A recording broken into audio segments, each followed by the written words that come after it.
আমি স্নেহা চট্টরাজ আবারও অনেক দিন বাদে পাঠ পর্ব নিয়ে চলে এসেছিলাম। কিছুদিন শরীরটা একটু খারাপ থাকায় পাঠ পর্ব দিতে পারিনি।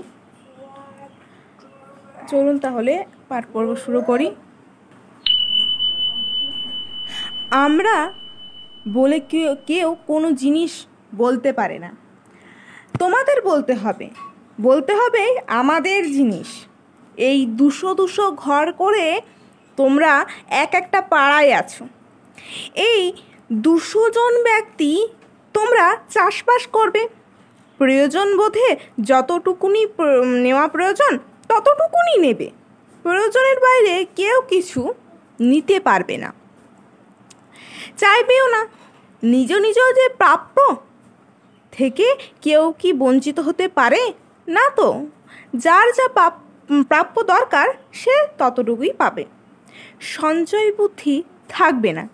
সঞ্চয় বুদ্ধি থাকলে দেশের অভাব সৃষ্টি হবে। তো সঞ্চয় জিনিসটা খুব খারাপ। তোমাদের যা প্রয়োজন ততটুকুনি গ্রহণ করো না। সেই সময়ের জন্য তো চলবে। সেই সময়ে সবাই ন্যায়ের দণ্ড হাতে নিয়ে চলতো। বিদেশি শক্তি যাতে দেশের মধ্যে না ঢুকতে পারে তার জন্য সবাই সমানভাবে পাহারা দিত। তারা দেশবাসীকে বুঝতো। তারা সবাই নিজেদেরকে নিজেরাই বোঝাতো। আর আমরা আমাদের বাড়ি থেকে আবর্জনাগুলিকে রাস্তায় ফেলে দিলাম। মনে করলাম যে বাড়ি থেকে তো আবর্জনা খালাস হলো, ব্যাস। কিন্তু তা নয়। রাস্তায় যে ফেললে সে তো তোমারই রাস্তা। নিজের বাড়িতে যেমন ফুল গাছ পোতো তোমরা, তেমন যদি রাস্তায় ফুল গাছ পোতো কেমন হয়? সবাই মনে করো তো আমাদের রাস্তা। অন্যের বাড়ির কোনো ক্ষতি হলে আগেকার দিনে আশেপাশের বাড়ির সবাই সেই বাড়ি মেরামত করে দিত। এরকম সমাজ ছিল আগে।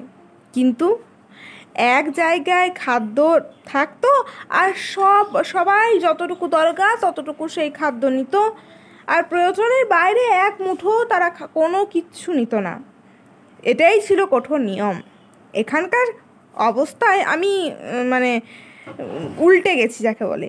দেখি ম্যানহোলে কভারগুলো পর্যন্ত নাই। ম্যানহোল কভার থাকে রাস্তায় রাস্তায়, সেগুলো পর্যন্ত সব নিয়ে গেছে।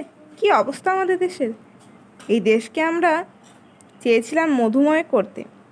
এই যে লক্ষ লক্ষ সন্তান করেছি, আমার লক্ষ লক্ষ সন্তান হয়েছে, তাদের নিয়ে আমরা একত্রিত হয়ে এই সব সমাজবিরোধী দুর্নীতিকরদের বিরুদ্ধে প্রতিবাদ করব।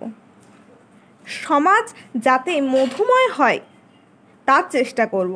কিন্তু আমরা যে আত্মরক্ষা করব সেটা বিপ্লব নাম দিয়েছি। আমাদের এই আত্মরক্ষার বিপ্লবের মাধ্যমে সমাজকে সুন্দরভাবে গড়ে নিতে হবে। এই বিপ্লব কোনো খুনের বিপ্লব নয়। এই বিপ্লব হচ্ছে আন্তরিকতার মাধ্যমে, প্রেমের মাধ্যমে পরিবর্তন ঘটানো সমাজের। কিন্তু আক্রমণকারীরা যখন আক্রমণ করতে আসবে সেই সময় আত্মরক্ষার জন্য তখনকার ব্যবস্থা তখন থাকবে। মারামারি কাটাকাটি আমাদের ধর্ম নয়। তাই সেইভাবেই প্রত্যেককে শিক্ষা দিচ্ছি আমি। প্রয়োজন বোধে তোমাদের ডাক পড়বে, প্রয়োজন বোধে তোমরা এগিয়ে যাবে। কিন্তু এগিয়ে যেতে গেলে অনেক বাধার সম্মুখীন হতে হবে তোমাদের। অনেক ঝঞ্ঝাট ঝামেলার মধ্যে তোমাদের পড়তে হবে। দেখবে তোমাদের খুন করতে আসছে, তোমাদের আক্রমণ করতে আসবে। তখন বাঁচবার তাগিদে, আত্মরক্ষার তাগিদে তোমরা সেইভাবে সেই মতো ব্যবস্থা করবে।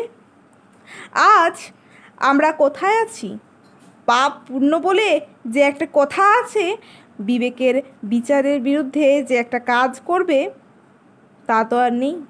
সেটাই মনে করবে ত্রুটি। তুমি আমার কাছে মিথ্যে বলে নিজেকে সাময়িক প্রতিষ্ঠা করতে পারো, কিন্তু সত্য কথা বলে একজনের বিরক্তির কারণ হলেও পরে দেখবে শেষমেশ তাকেই ডাকছে।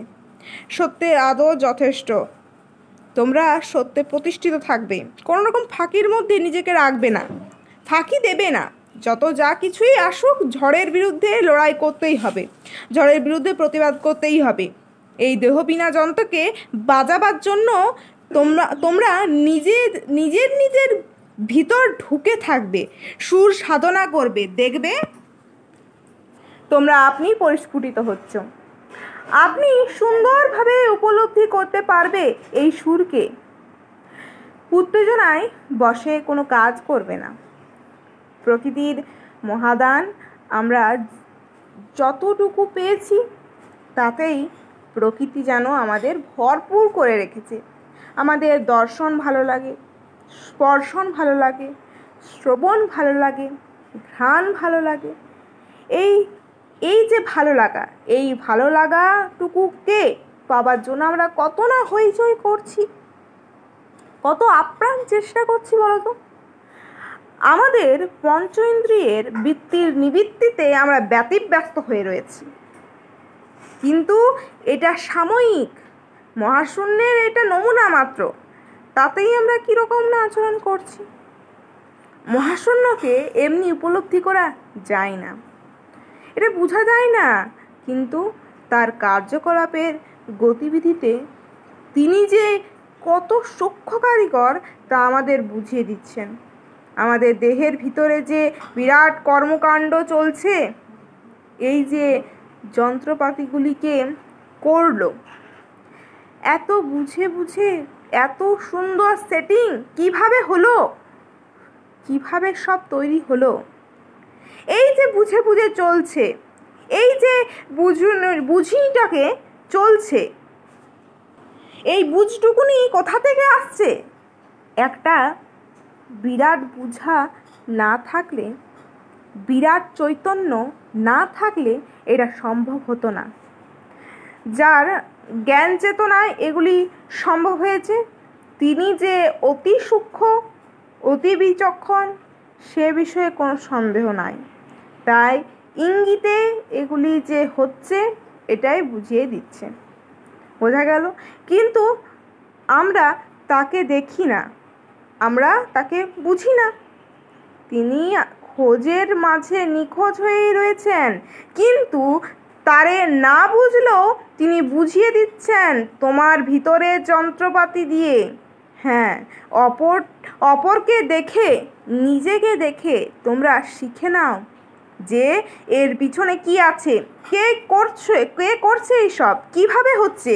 এই বুঝুনিটি তোমার ভিতরে দেওয়া আছে, শুধু বুঝে নেওয়াই একটু বাকি। তুমি সবাইকে ফাঁকি দিতে পারবে, কিন্তু নিজেকে নয়। এইটুকু তো বোঝো। একটা মিথ্যা কথা বললে তুমি বুঝতে পারো যে এটা মিথ্যা কথা বলছো। একটা অপরাধ করলে তুমি বেশ বুঝতে পারো যে আমি ত্রুটি করেছি। অন্যে যা বুঝুক, তুমি তো বুঝতে পারছো, এটাই যথেষ্ট। তারপরেও যদি তুমি অপরাধ করতে যাও, ত্রুটি করতে যাও, জেনে শুনেই তা করছো। যশের লোভে, অর্থের লোভে মানুষ বিভ্রান্ত হতে পারে, মানুষ ভুল করতে পারে। সেই ভুলটা অন্যে না বুঝুক, তোমার ভুল তুমি তো বুঝতে পারবে। তোমার ভুল যতক্ষণ পর্যন্ত তুমি বুঝবে, সেই ভুল তুমি করবে না। তখনই সংসারে সেই ভুলটাকে চাপা না দিলে সংসারে চলাও যাবে না। একজন ব্যক্তি যদি সঠিকভাবে চলার সিদ্ধান্ত গ্রহণ করে, তবে সে যদি স্থির করে যে আমি মিথ্যা কথা বলবো না, ছল চাতুরি করব না, তাতে মার খাবে। হ্যাঁ, অনেকের কাছে দোষী সাব্যস্ত হবে। সত্যি কথা বললে প্রথম অনেক ঝড়ঝাপটা বেরোতে হবে, কিন্তু তোমার কাছে তুমি তৃপ্ত থাকবে। হ্যাঁ, তুমি তৃপ্তি পাবে যে আমি মিথ্যা কথা বলছি না, ছল চতুরি করছি না। যাহা সত্য তাহাই আমি খুলে বলবো, ত্রুটি হলেও বলবো। আজ এই পর্যন্তই। যদি পরবর্তী ভিডিও দেখতে চান তাহলে অবশ্যই চ্যানেলটিকে সাবস্ক্রাইব করে পাশে থাকুন। নারায়ণ রাম, রাম ও নারায়ণ রাম, রাম ও নারায়ণ রাম।